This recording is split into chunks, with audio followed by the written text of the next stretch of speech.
yeyo tugiye dukomeza na episode y'ijana na 50 kuri Rishtoni. Meko Snake heza tubwira ati ruzaramba. Episode y'ijana na 50 ku ipero.com. Filimi zacu zisohokera buri munsi. Wishira ifata buguzi ry'amafaranga 900 ku cyumweru. Ibihumbi 3 ku kwezi. Utasobanukiwe neza uko we ipero.com hakora, twandikire kuri WhatsApp yacu 087 74 31 Sako turi kumwe na Jemuve Electronic Shop, Digenzar ndetse na Monty Image House.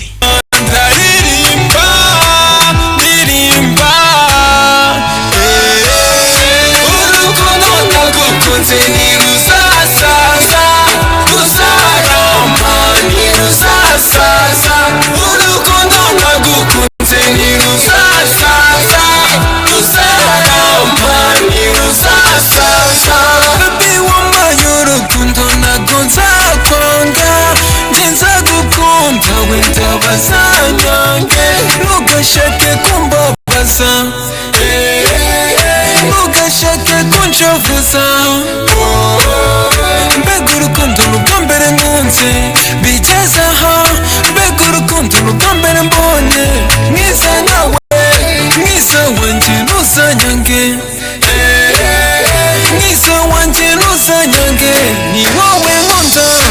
Urukundo nagukunze ntiruzasaza, ruzaramba ntiruzasaza. Urukundo nagukunze ntiruzasaza, ruzaramba ntiruzasaza. Mwiza wanjye ntugasaze, mwiza wanjye ntugasaze, yeah, yeah, yeah.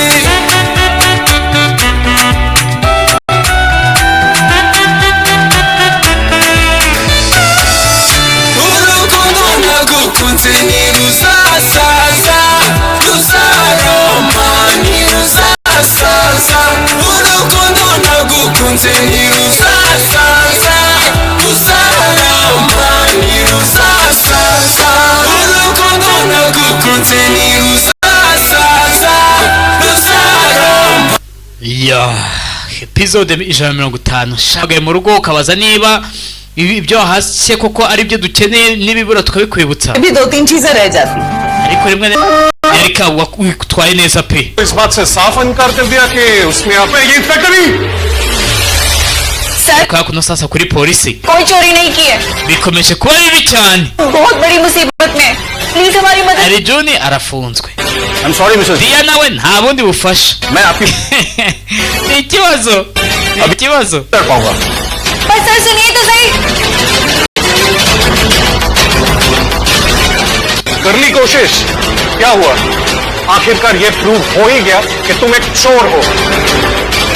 अब चुपचाप अंदर बैठो और जो भी कहना है कल कोर्ट में जाके जज से कहना.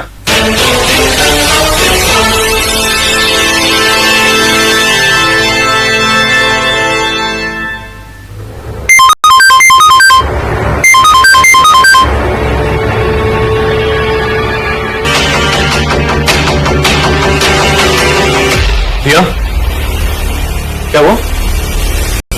अर्जुन, जो गाड़ी तुमने बेची थी वो गाड़ी तो हमारे घर के बाहर खड़ी है. अभी भी भाभी का कॉल आया. इसका मतलब करण उस आदमी तक भी पहुंच गया. सर ये सब झूठ है, ये सब जानबूझकर किया जा रहा है. सर प्लीज आप समझने की कोशिश कीजिए, कोई हम लोगों को फंसाने की कोशिश कर रहा है. आप प्लीज दोबारा इन्वेस्टिगेशन कीजिए. आप हमें हमारा काम मत सिखाइए. ऐसे चोरों को कैसे डील किया जाता है ये हमें बहुत अच्छी तरह से पता है. सर पहले Ikibazo kigomba. और ये सब मैं होने नहीं. Ko baraza gutsinda cyangwa iyo twisoheza hangara kaza dukomeza n'izindi episode biraza kugenda bite.